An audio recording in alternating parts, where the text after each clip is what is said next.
A Course in Miracles, Chapter 1, Introduction to Miracles. Principles of Miracles. 1. There is no order of difficulty among miracles. One miracle is not, quote, harder or, quote, bigger than another miracle. Miracles are all the same. All expressions of love are maximal. Miracles as such don't matter. The only thing that matters is the miracle's source, which is far beyond human evaluation. 3. Miracles occur naturally as expressions of love. The real miracle is the love that inspires the miracle. In this sense, everything that comes from love is a miracle. 4. All miracles mean life, and God is the giver of life. God's voice will direct you very specifically. You will be told all you need to know. 5. Miracles are habits, and miracles should be involuntary. Miracles should not be under conscious control, because consciously selected miracles can be misguided. 6. Miracles are natural. When miracles do not occur, something has gone wrong. 7. Miracles are everyone's right, but purification is necessary first.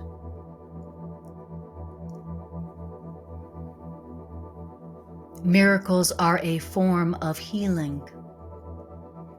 Miracles supply a lack, and miracles are performed by those who temporarily have more for those who temporarily have less. Miracles are a kind of exchange.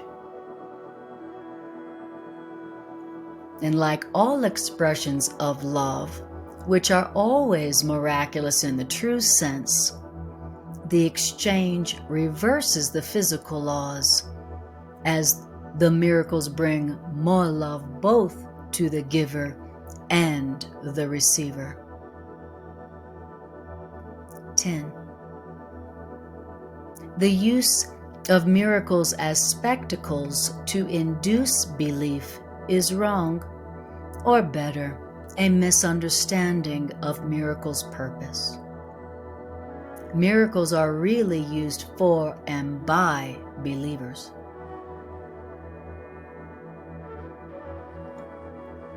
11. Prayer is the medium of miracles. Prayer is the natural communication of the created with the Creator. Through prayer, love is received, and through miracles, love is expressed.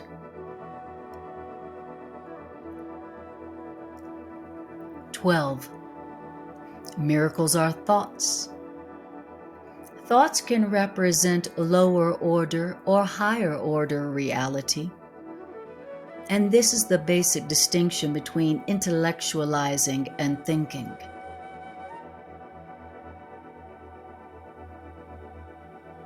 One makes the physical, and the other creates the spiritual. And we believe in what we make or create, the physical or the spiritual, with our thoughts. 13. Miracles are both beginnings and endings. Miracles thus alter the temporal order. Miracles are always affirmations of rebirth, which seem to go back, but really go forward.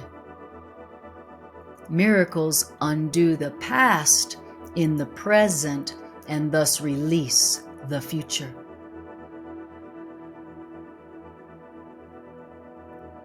14. Miracles bear witness to truth. Miracles are convincing because miracles arise from conviction. Without conviction, miracles deteriorate into magic, which is mindless and therefore destructive, or rather, the uncreative use of mind.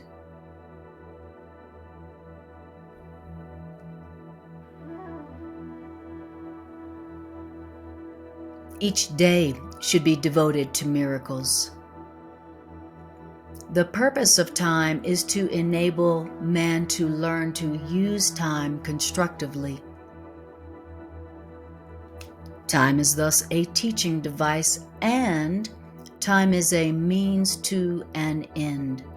And time will cease when time is no longer useful in facilitating learning.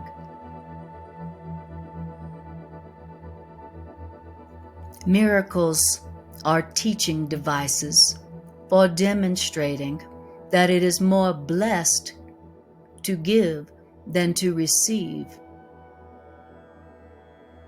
Miracles simultaneously increase the strength of the giver and supply strength to the receiver.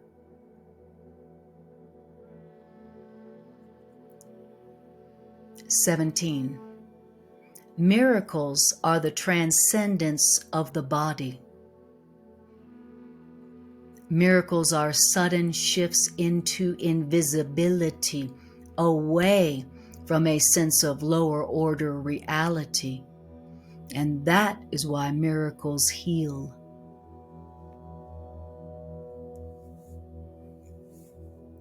(18) A miracle is a service. A miracle is the maximal service one individual can render another. A miracle is a way of loving your neighbor as yourself. The doer of the miracle recognizes their own and their neighbor's inestimable worth simultaneously. 19. Miracles make souls one in love. Miracles depend on cooperation because the family of God is the sum of all the souls God created.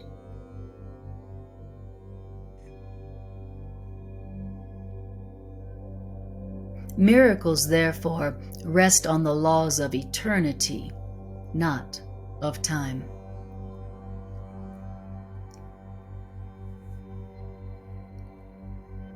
(20) Miracles reawaken the awareness that the spirit, not the body, is the altar of truth.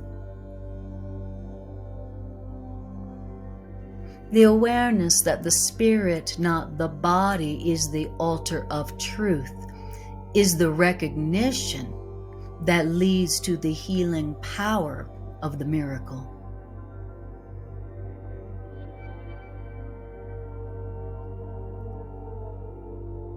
(21) Miracles are natural expressions of total forgiveness.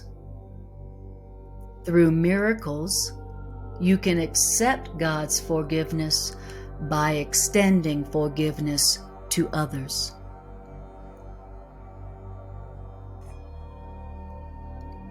22.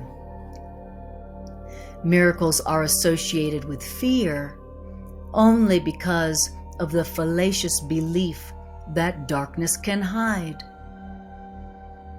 Man believes that what they cannot see does not exist, and man's physical eyes cannot see in the dark. This is a very primitive solution closing your eyes so that you cannot see. This is a very primitive solution and has led to a denial of the spiritual eye.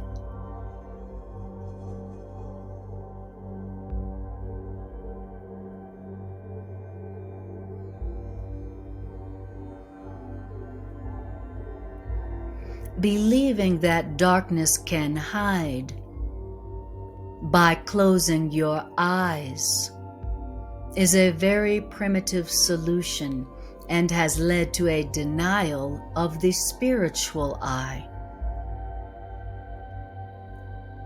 The escape from darkness involves 2 stages.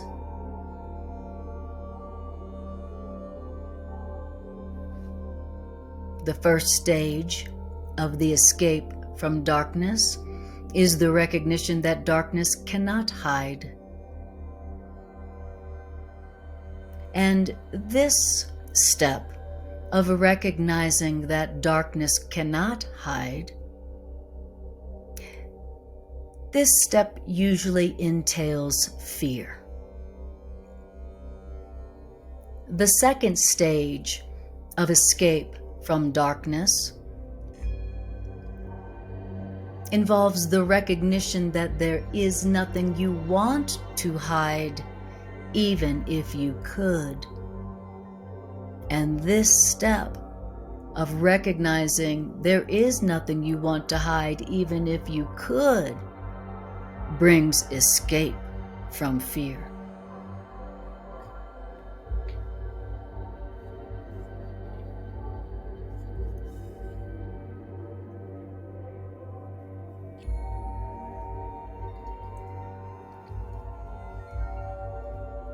(23) Miracles rearrange perception and place the levels of perception in true perspective. And this heals at all levels, because sickness comes from confusing the levels.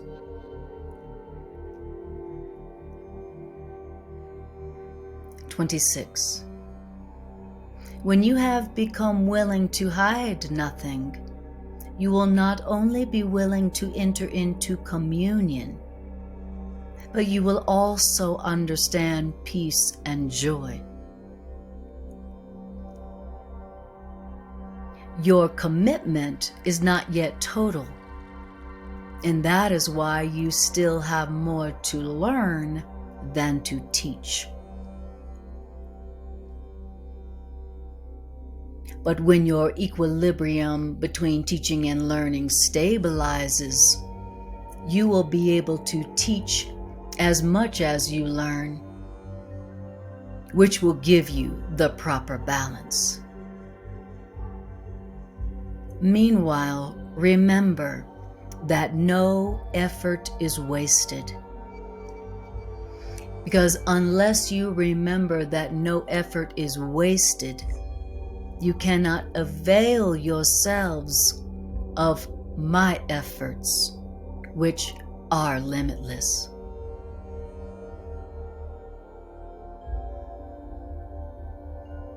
Only eternity is real. So why not use the illusion of time constructively?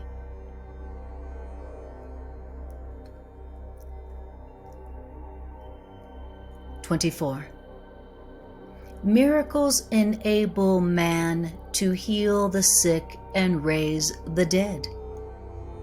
Why? Because man made sickness and death himself, and so man can abolish both sickness and death. You are a miracle. You are a miracle capable of creating in the likeness of your Creator. And everything else is only your own nightmare and does not exist. Because only the creations of light are real.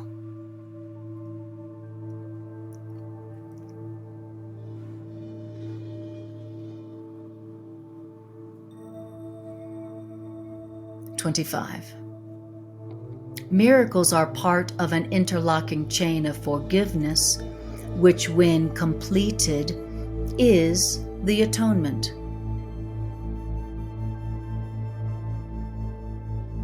This interlocking chain of forgiveness process works all the time and in all the dimensions of time.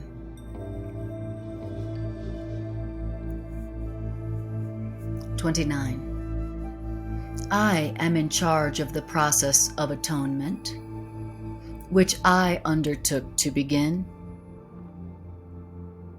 And so when you offer a miracle unto any of my brothers, you are offering miracles unto yourself and me.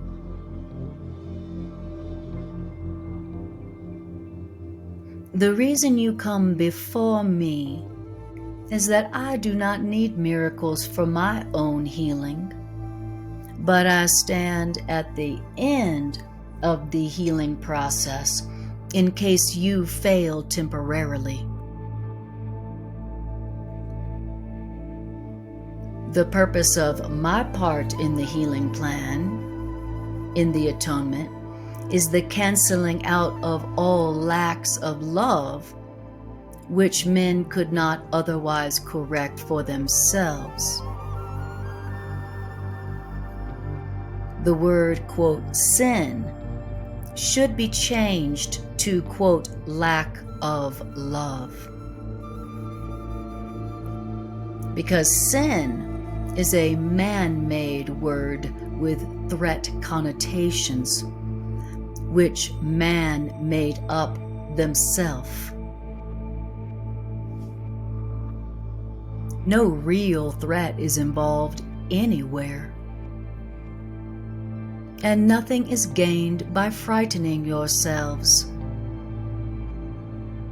And frightening yourselves is very destructive to do so.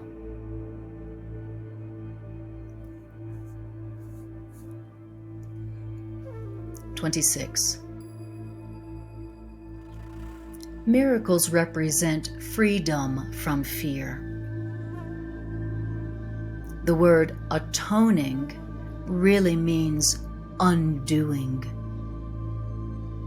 The undoing fear is an essential part of the atonement value of miracles.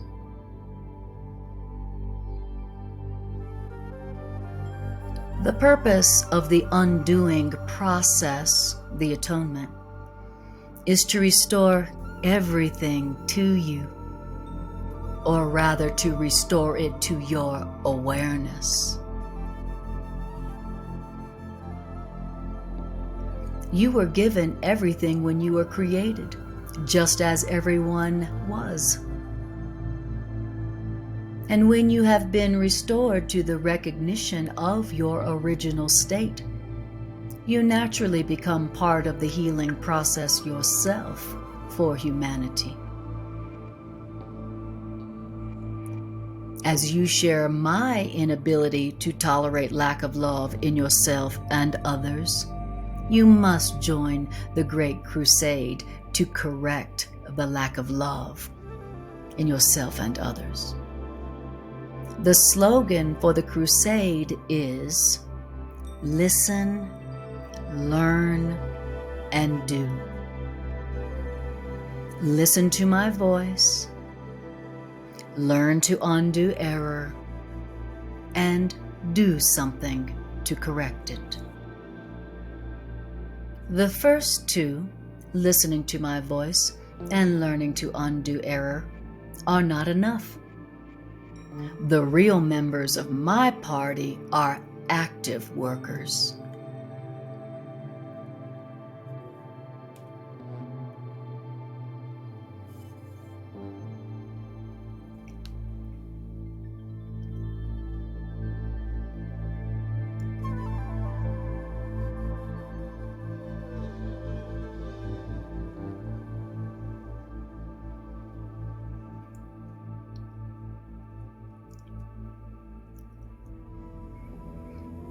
The power to work miracles belongs to you. I will provide the opportunities to do them, but you must be ready and willing, since you are already able. Doing the miracles will bring conviction in the ability to do miracles, since conviction really comes through accomplishment. The ability to do miracles is the potential, and the achievement is the miracle's expression, and the atonement, the undoing of fear, is the purpose.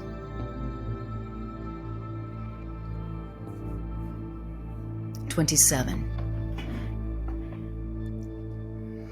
A miracle is a universal blessing from God through me to all my brothers and sisters. It is the privilege of the forgiven to forgive. The disciples were specifically told to be physicians of the Lord and to heal others. The disciples were also told to heal themselves, and they were promised that I would never leave them or forsake them.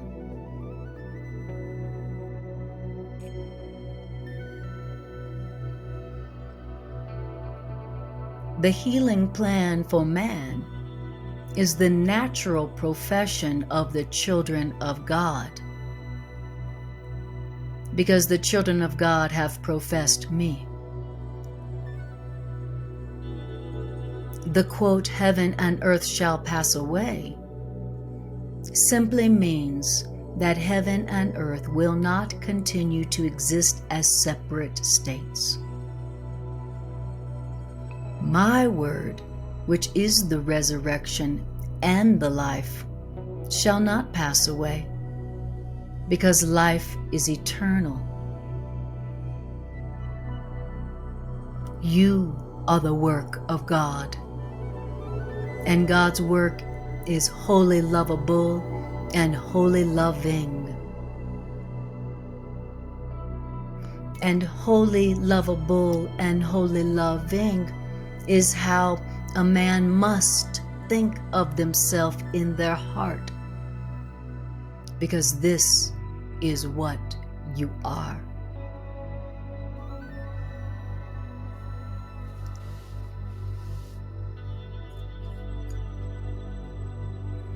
(28) Miracles are a means of organizing different levels of consciousness.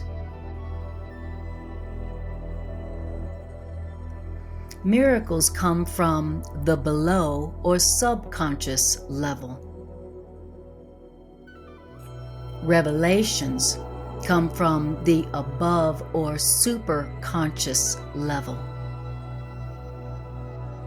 The conscious level is in between, and the conscious level reacts to either sub or superconscious impulses in varying ratios. Consciousness is the level which engages in the world and is capable of responding to both levels of consciousness, subconsciousness, and superconsciousness.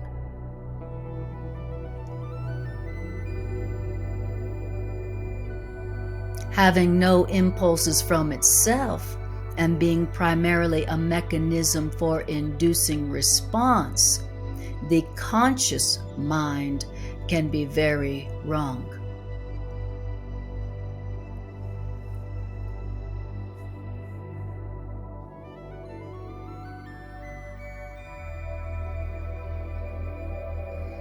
Revelation induces complete but temporary suspension of doubt and fear.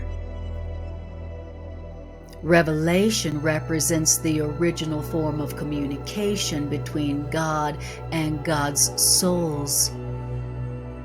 And revelation involves an extremely personal sense of closeness to creation, which man tries to find in physical relationships.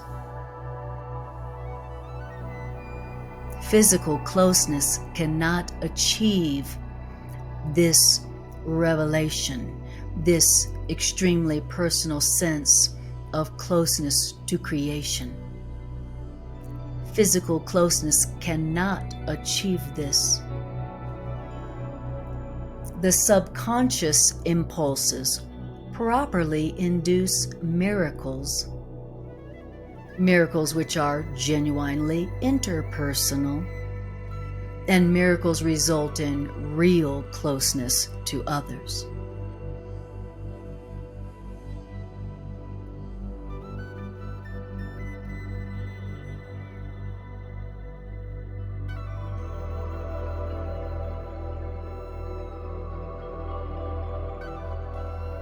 This can be misunderstood by a personally willful consciousness as impulses toward physical gratification. Impulses toward an extremely personal sense of closeness to creation can be misunderstood as impulses toward physical gratification.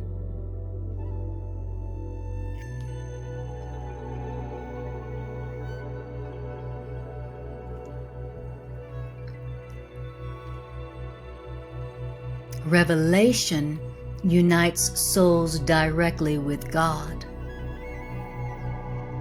Miracles unite souls directly with each other. Neither revelation nor miracles emanates from consciousness, but both revelation and miracles are experienced there in the conscious mind.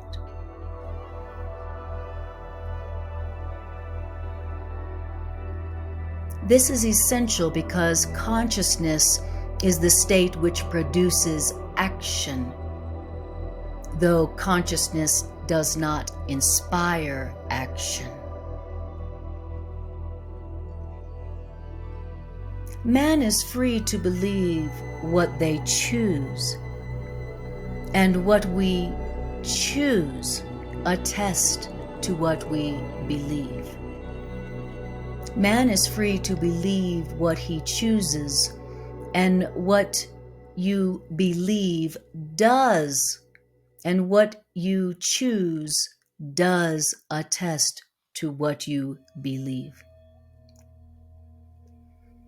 The deeper levels of your subconscious always contain the impulse to miracles, but you are free to fill your subconscious's more superficial levels, which are closer to consciousness, with the impulses of this world, and to identify yourself with the impulses of the world. You are free to fill your subconscious with the impulses of the world.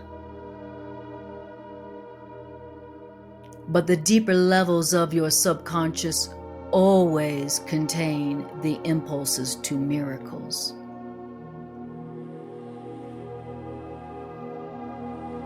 Filling the more superficial levels of your consciousness with the impulses of this world and identifying yourself with the impulses of the world results in denying yourself access to the miracle level underneath. In conscious actions, then, your relationships also become superficial, and then miracle-inspired relating becomes impossible. Why? Because you have filled the more superficial levels of your subconscious with the impulses of the world, even though you could have experienced the impulse to miracles, which is at the deeper levels of your subconscious.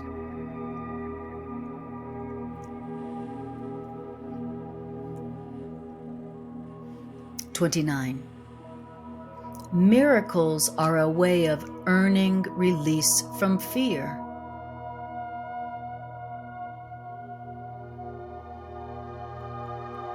Revelation induces a state in which fear has already been abolished.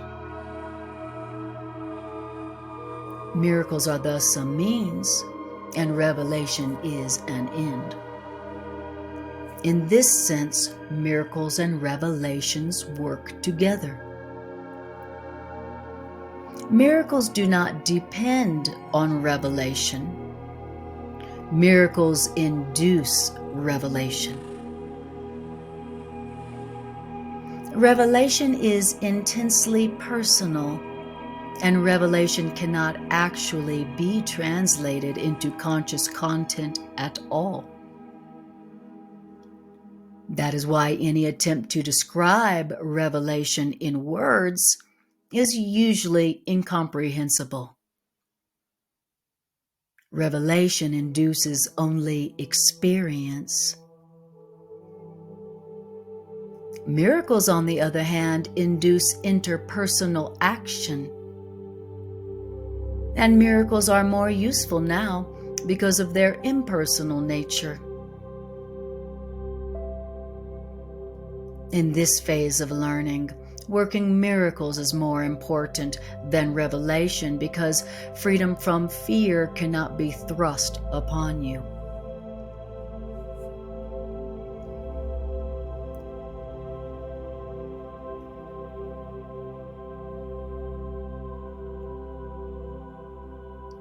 (30) Miracles praise God through men. Miracles praise God through men. Miracles praise God by honoring God's creations. Miracles honor God's creations by affirming the perfection of God's creations. Miracles heal because miracles deny body identification, and miracles affirm soul identification, and that's why miracles heal.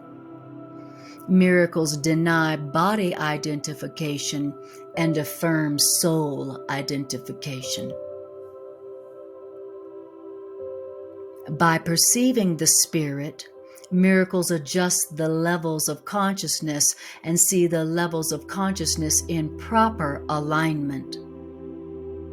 And the proper alignment of the levels of consciousness places the Spirit at the center, where souls can communicate directly.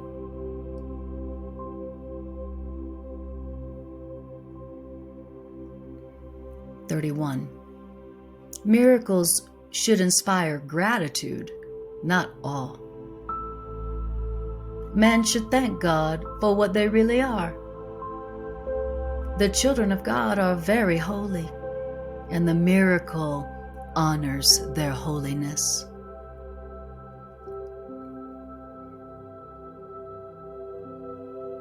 God's creations never lose their holiness, although the holiness of God's creations can be hidden.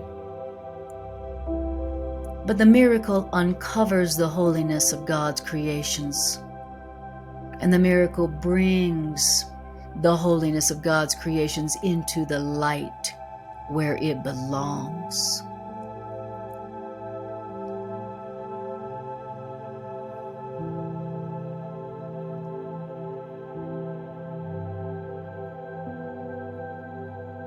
Guiltlessness can never really be hidden in darkness.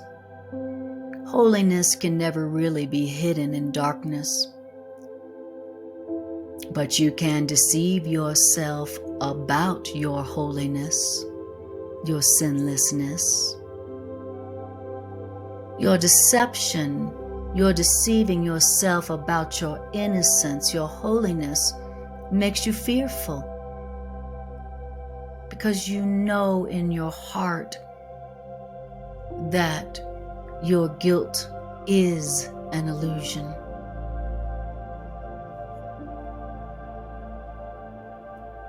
And you exert enormous efforts to establish your guilt's reality. The miracle sets reality where reality belongs. And eternal reality belongs only to the soul. And the miracle acknowledges only this truth, that eternal reality belongs only to the soul.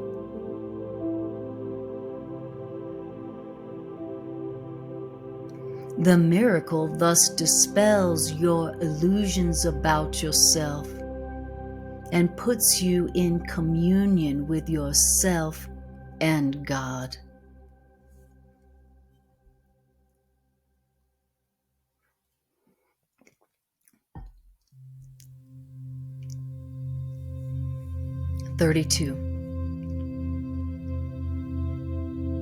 The Christ in you inspires all miracles which are really intercessions. Miracles intercede for your guiltlessness, and miracles make your perceptions loving.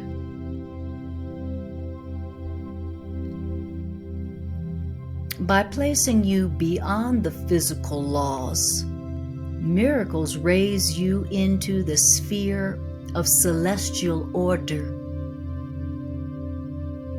In this celestial order, you are perfect.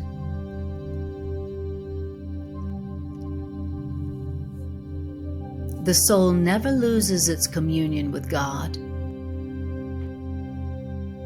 And only the mind needs healing, not your soul, which never loses its communion with God. The miracle joins in the plan for healing.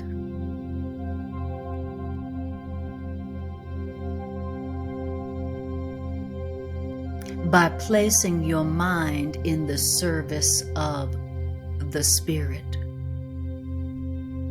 The miracle joins you to love's healing plan by placing your mind in the service of the Spirit.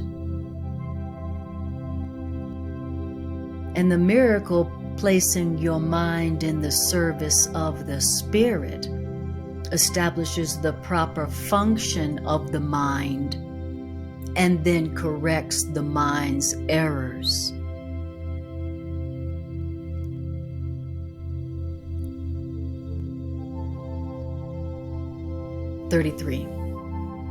Miracles honor man. Miracles honor you because you are lovable. Miracles dispel illusions about yourself and others, and miracles enable you to see the light in yourself and others. And in this way, miracles correct your errors by freeing you from your own nightmares.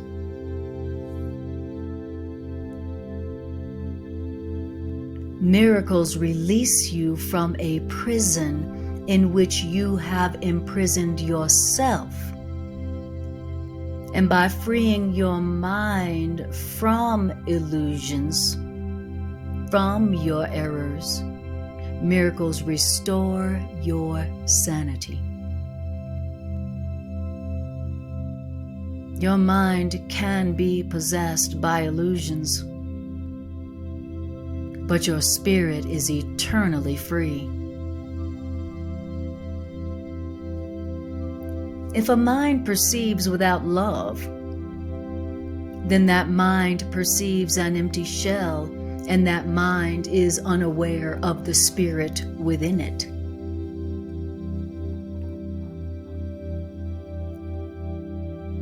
But love's healing plan restores the soul to the soul's proper place. And the mind that serves the spirit is invulnerable.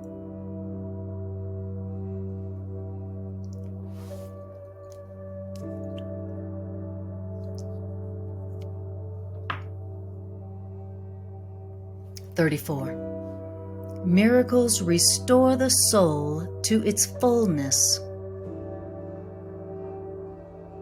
By correcting the belief in lack, miracles establish perfect protection. And the strength of the soul leaves no room for intrusions.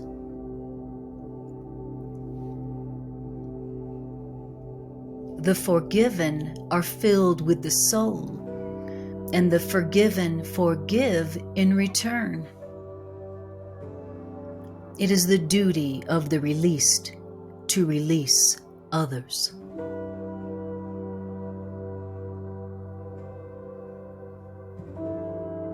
The forgiven are the means of love's healing plan for man.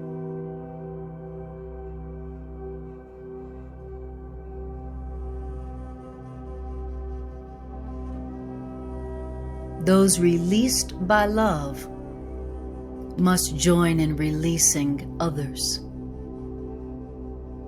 For this is the plan of the healing of man, that those who are released by love join in releasing others. This is the healing plan of man. And so miracles are the way in which minds which serve the Spirit unite with love for the salvation which means the release of all God's creations. Miracles are the way in which minds which serve the Spirit unite with love for the salvation which means the release of all God's creations.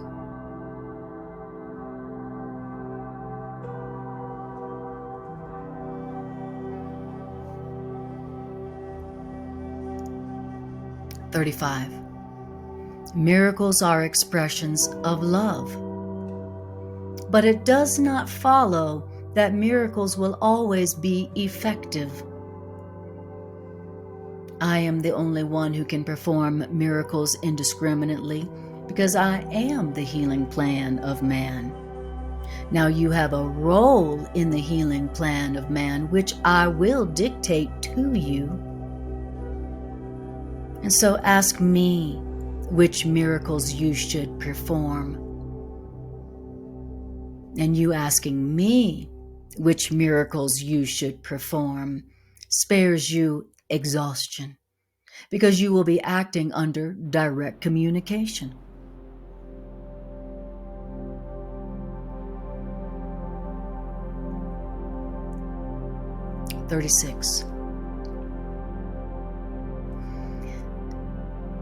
Your higher mind controlled miracles are part of the healing plan of man. But higher self-guidance is personal and leads to personal release. The impersonal nature of miracles is an essential ingredient in miracles, because the impersonal nature of miracles enables me to control miracles' distribution. Higher self-guidance leads to the highly personal experience of revelation.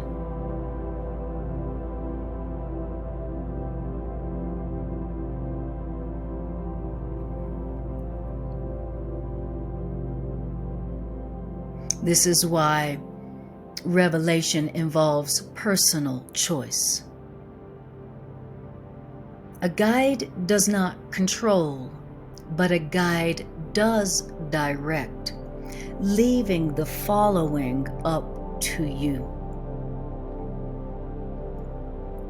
The quote, "Lead us not into temptation," means guide us out of our own errors.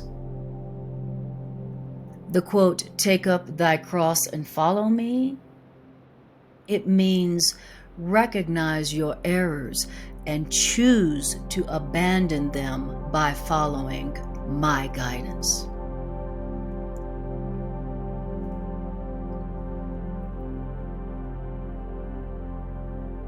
Remember that error cannot really threaten truth, because truth can always withstand error. Only the error is really vulnerable. And you are free to establish your reality where you see fit. But the right choice is inevitable if you remember this. The soul is in a state of grace forever, and man's reality is only man's soul. Therefore, man is in a state of grace forever.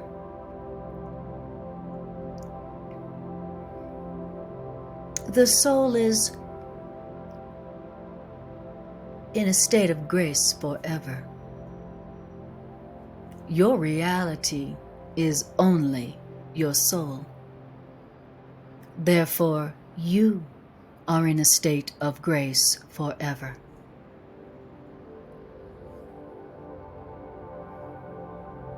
Now, the healing plan of man undoes all errors in this respect, and this is how the healing plan of man uproots the real source of fear.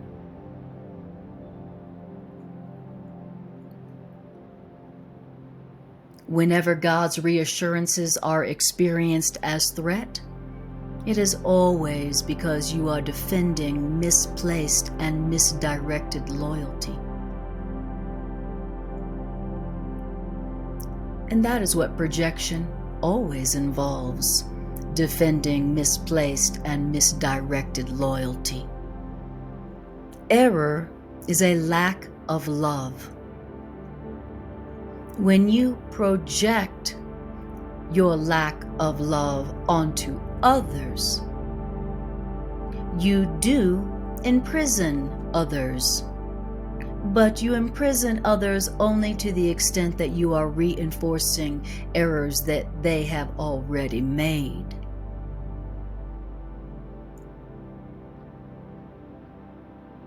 And the errors that others have already made, which makes them vulnerable to your lacks of love, this vulnerability makes them vulnerable to the distortions of others, since their own perception of themselves is distorted. The miracle worker can only bless. And the blessings that the miracle workers do undoes the distortions in the miracle worker's mind and frees the miracle worker from prison.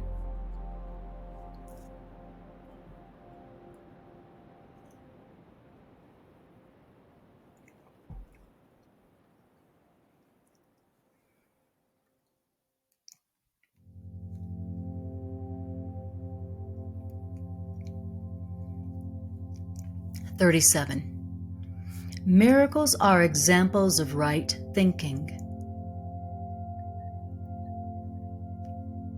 Reality contact at all levels becomes strong and accurate, thus permitting correct delineation of intra- and interpersonal boundaries.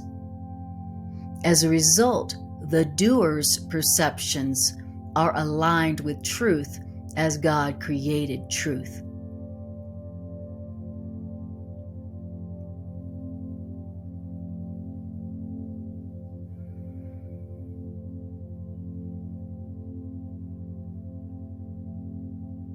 Right thinking is reality contact at all levels, becoming strong and accurate.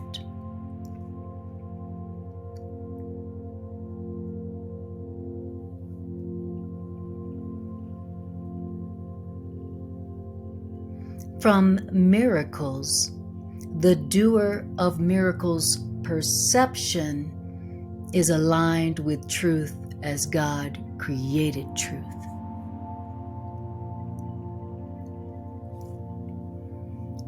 (38) A miracle is a correction factor introduced into false thinking by me.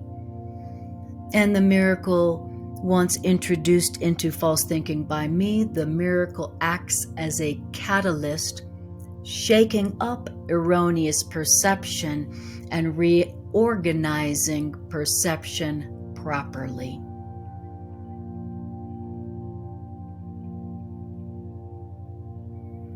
And this reorganizing of your perception properly places you under the healing principle, where your perceptions are healed.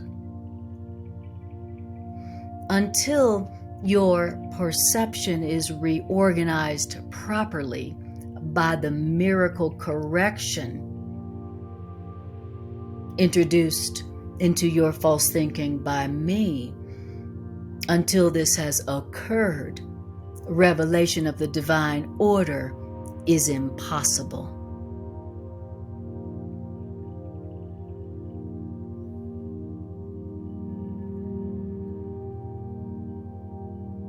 The spiritual eye is the mechanism of miracles, because the spiritual eye perceives the truth. What the spiritual eye perceives is true.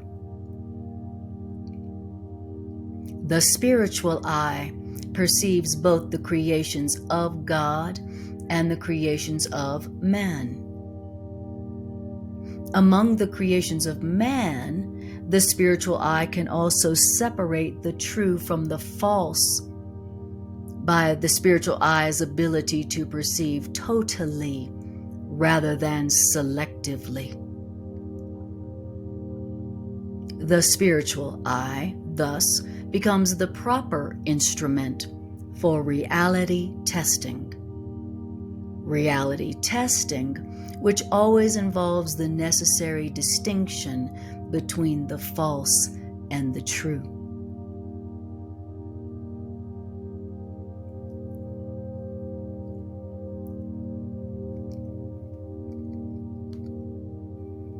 (40) The miracle dissolves error, because the spiritual eye identifies error as false or unreal.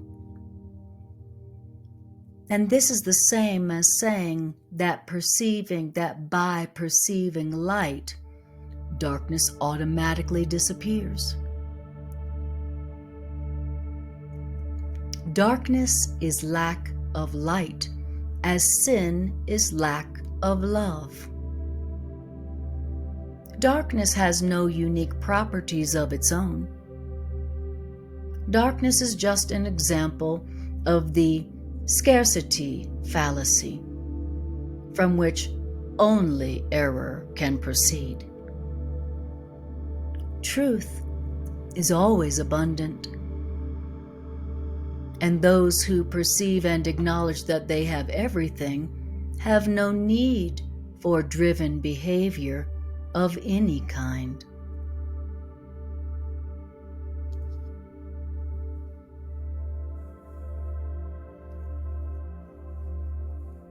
(41) The miracle acknowledges all men as your brothers and sisters and mine. The miracle is a way of perceiving the universal mark of God in others.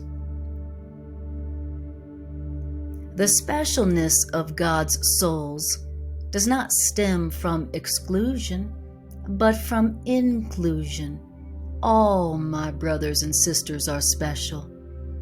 If any of my brothers or sisters believe that they are deprived of anything, their perception becomes distorted. And when the perception of my brothers and sisters becomes distorted, the whole family of God or the sonship is impaired in their relationships. Ultimately, every member of the family of God must return. And the miracle calls every member of the family of God to return, because the miracle blesses and honors every member of the family of God, even though that member may be absent in spirit.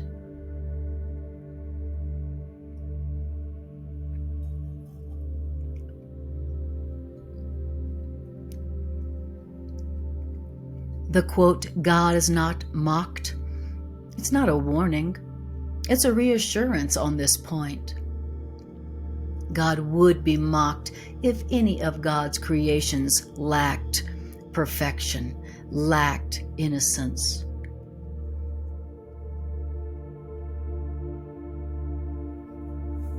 Creation is whole, and the mark of wholeness is holiness.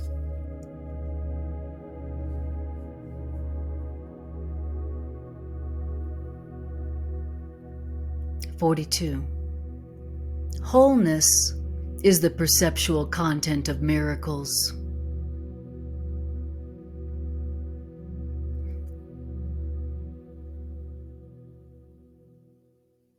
And since wholeness is the perceptual content of miracles, that's why miracles correct or atone for the faulty perception of lack anywhere.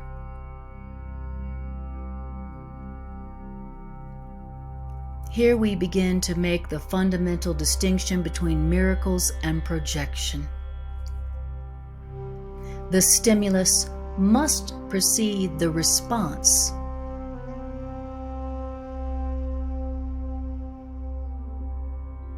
And will also determine the kind of response that is evoked.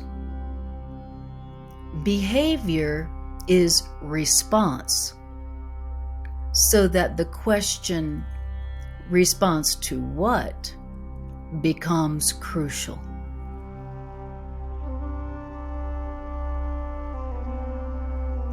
Since stimuli are identified through perception, you first perceive the stimulus and then behave accordingly. It follows then that as ye perceive, so shall ye behave. As ye perceive, so shall ye behave.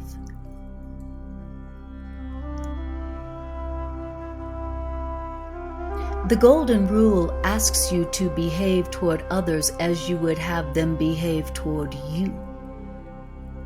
But this means that the perception of both must be accurate.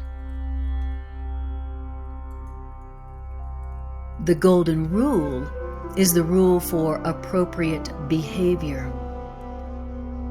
But you cannot behave appropriately unless you perceive accurately, because appropriate behavior depends on lack of level confusion.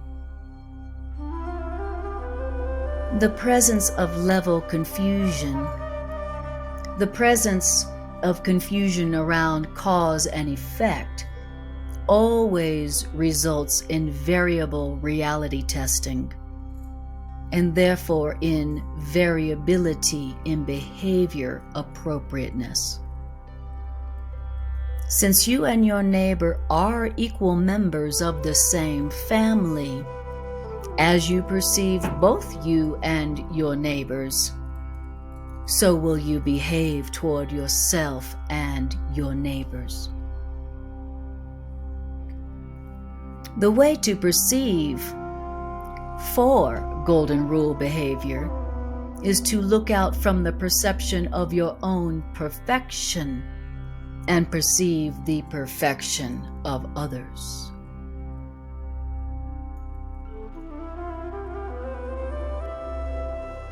The emptiness engendered by fear should be replaced by love, because love and love's absence are in the same dimension, and correction cannot be undertaken except within a dimension.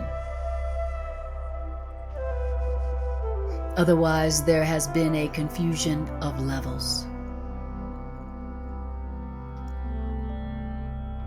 Death is a human affirmation of a belief in hate or confusion between cause and effect.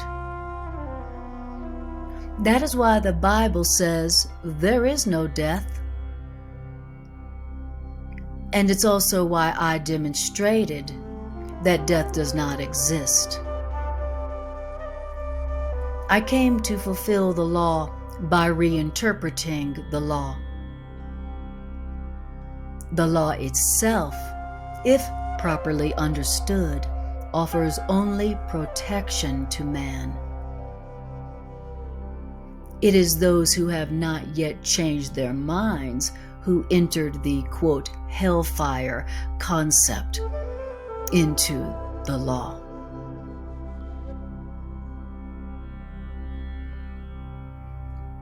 I assure you that I will witness for anyone who lets me, and to whatever extent they permit it.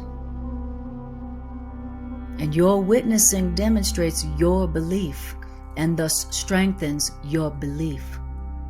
So those who witness for me are expressing through their miracles that they have abandoned the belief in deprivation in favor of the abundance that they have learned belongs to them.